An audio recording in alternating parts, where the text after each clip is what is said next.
बिस्मिल्लाहिर्रहमानिर्रहीम। अस्सलाम वालेकुम नाज़रीन, मैं हूँ महरीन सब्तैन और देख रहे हैं आप मेरा यूट्यूब चैनल।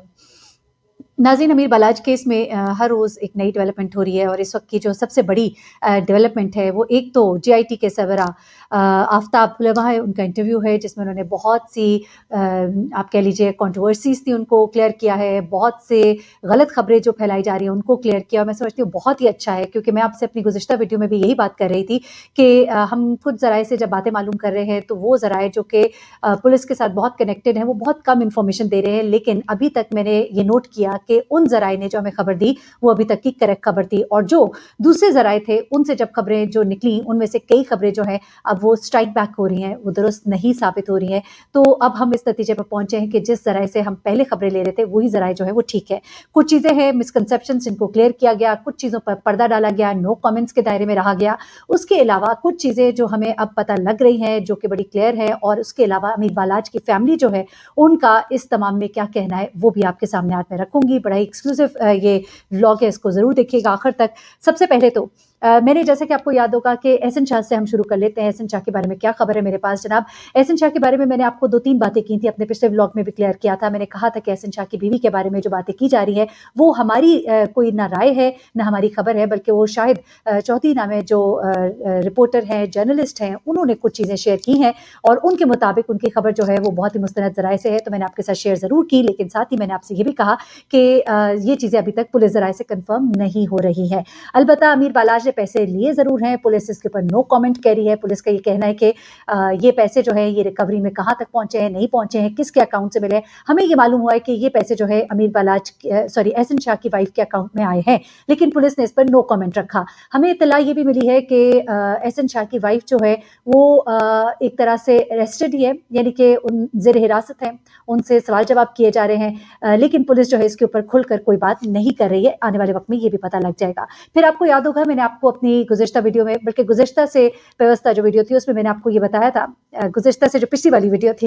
उसमें मैंने आपको बताया था कि एहसन शाह की ये जो टिन वाली तस्वीर दिखाई जा रही है ये एडोब फोटोशॉप है। लेकिन उसके बाद फिर 2-3 और सहाफ़ियों ने इसको कहा और बड़े ही वसूख के साथ कहा कि नहीं, टिन करा दी गई है।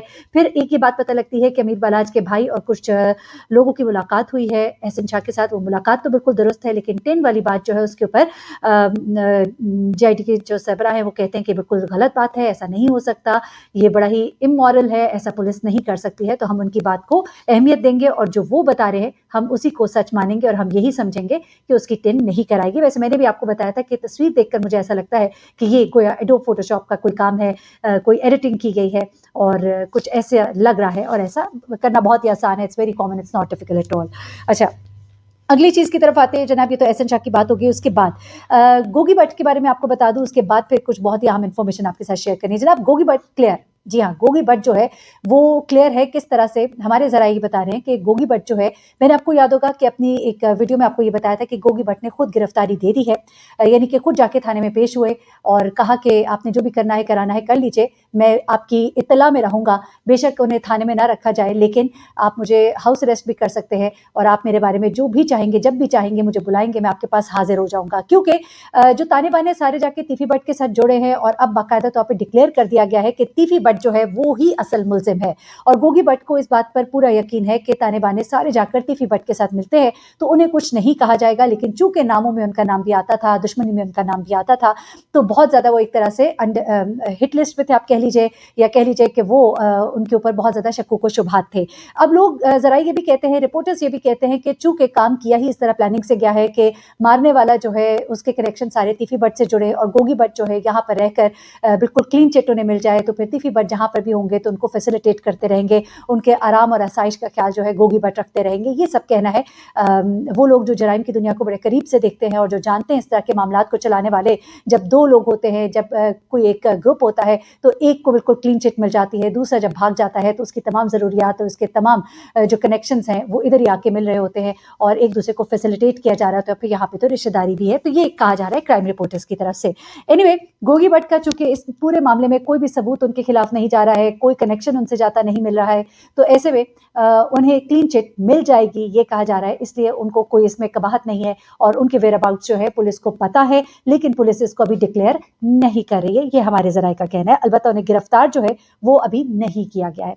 दूसरी बात जो है वो जनाब कुछ इस हवाले से है कि एहसन शाह की, मैंने आपको टिन के बारे में तो बता ही दिया कि वो क्या मामला है, और एहसन शाह के बारे में ये भी कहा जा रहा है कि वो बच जाएगा क्योंकि ऐसे कोई सॉलिड सबूत उसके पास नहीं मौजूद। आपको मालूम है कि कितने बड़े बड़े केसेस, चाहे वो नूर मुकदम केस हो, चाहे वो एक और केस था जिसमें हमारे बहुत ही शाहनवाज साहब जो है उनका जो केस है, वो उस केस में भी जो बच्ची है उसका मामला भी इसी तरह से, बड़े बड़े मर्डर केसेस जो है उनमें एक लूप होल जो होता है उसको पकड़ के अदालत जो है मुलजिम को बरी कर देती है। तो यहाँ पर यही कहा जा रहा है कि एहसन शाह के मामले में भी कुछ ऐसा ही होने जा रहा है। फिर उसके बाद 20 लाख या 50 लाख रिकवरी के हवाले से मैंने आपको जैसा कि बताया कि उन्होंने नो कमेंट जो है वो कहा, और कुछ उस बारे में उन्होंने नहीं बताया। अभी मैं अमीर बालाज की फैमिली के तरफ आती हूँ कि उनका क्या कहना है, लेकिन पहले मैं आपको ये बताऊं कि जो आफ्ताब पुलवा साहब है उन्होंने ये भी कहा कि गोली जो है वो एक साइड से लगी है, 2 गोलियां लगी, जबकि दूसरी साइड से भी 2 निशानात है। ये नहीं कैसा लग रहा है कि दूसरी साइड से भी मारा गया है। वो जो दूसरी साइड से निशानात है वो बता रहे हैं कि गोली दूसरी साइड से भी मारी गई है। तो दूसरी साइड से किसने मारा, इस बारे में कोई डिटेल्स जो है वो उनकी तरफ से नहीं दी गई हैं। फिर उसके बाद एक और जो दावा है वो सामने आया है कि अच्छा, ये जो मुजफ्फर था जिसने गोली मारी, उसके बारे में ये कहा जा रहा है कि कोई ट्रेन शूटर नहीं था, बल्कि ये एक मालशिया ही था और तीफी से बहुत करीब था। अब आप देखिए जितने भी लोग यहाँ पर मिले, जितने लोग भी पकड़े गए, जो कनेक्शन सारे मिल रहे हैं, सब के सब जो है तीफी बट के साथ जाकर जुड़े हैं। और जरा ये कहते हैं कि इतना प्लान ये मर्डर था कि जिसमें सिर्फ एक ही शख्स के गिर्द ये घूमना था, और उस शख्स ने वक्त से पहले जो है अपनी टिकटें करा ली थी, यानी कि भागने का रास्ता इख्तियार कर लिया था। बाहर तो नहीं गए, सुनने में यही आ रहा है, लेकिन वो फरार हुए और राब्ते सारे उन्हीं के साथ जुड़े हैं। तो ऐसे में गोगी भट्ट साहब जो है वो तो बिल्कुल ही क्लीन चिट है। यहाँ पर अभी तक हमारी इन्फॉर्मेशन यही कहती है। अब जरा आ जाते हैं अमीर बालाज की फैमिली की तरफ। अमीर बालाज की फैमिली इस वक्त बहुत दुखी है, बहुत तकलीफ में है, और बड़ी माजरत के साथ कुछ सोशल मीडिया पर बैठ कर लोग कुछ ऐसी ऐसी बातें भी कर जाते हैं जिससे उनको तकलीफ होती है। हमारी वजह से भी कोई तकलीफ हुई हो तो मैं उसकी पेश की माजरत चाहूँगी। मैं नहीं चाहती कि हम उनकी मजीद तकलीफ की वजह बने। यकीनन हम सब रिपोर्ट कर रहे हैं, सोशल मीडिया पर सभी रिपोर्ट कर रहे हैं, कोशिश कर रही हूँ मैं अपनी तरफ से कि इन्फॉर्मेशन सही आप तक पहुँचाऊँ। अलबत्ता ये ज़रूर कहा गया है अमीर बालाज की फैमिली की तरफ से कि हमें कोई ख़ास उम्मीद नहीं है, और इंसाफ जो है हमें मिलता नज़र नहीं आता। थानों से कहाँ इंसाफ मिलता है। फिर उसके बाद उनके ही अमीर बालाज की ही फैमिली में ही एक उनके रिश्तेदार हैं, और उनका ये कहना है कि अमीर बालाज को मैंने मना भी किया था कि एहसन शाह जो है ये एक अच्छा इंसान नहीं है।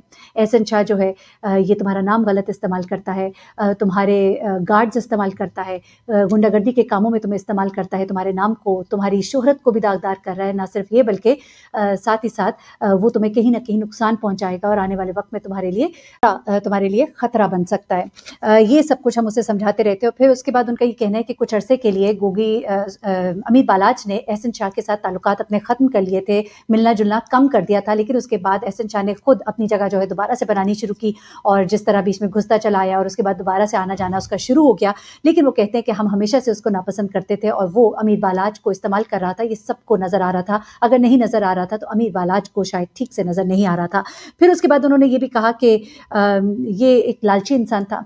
आखिर में उन्होंने ये बात कही जब उनसे पूछा गया कि आप दोस्ती और सुलह के बारे में क्या कहते हैं? कहते हैं कि सुलह तो आपने देख ही लिया कि यहाँ पर सुलह नाम की कोई चीज़ नहीं होती। कुरान पर सुलह हुई थी, उसके बाद भी मामला जो है, अंजाम जो है आप देख रहे हैं। अमीर बालाज जो है अब हम में नहीं रहा, तो फिर सुलह पर तो हमारा कोई एतबार नहीं रहा। ये कहना था उनके घर वालों का यही मौक़िफ़ है, और अभी वो बेशक कोशिश अपनी तरफ से पूरी कर रहे हैं, पुलिस की इन्वेस्टिगेशन का पूरा साथ दे रहे हैं, और हर तरह से जो भी इन्फॉर्मेशन मांगी जा रही है दे तो रहे हैं, लेकिन एतबार उनका टूट चुका है।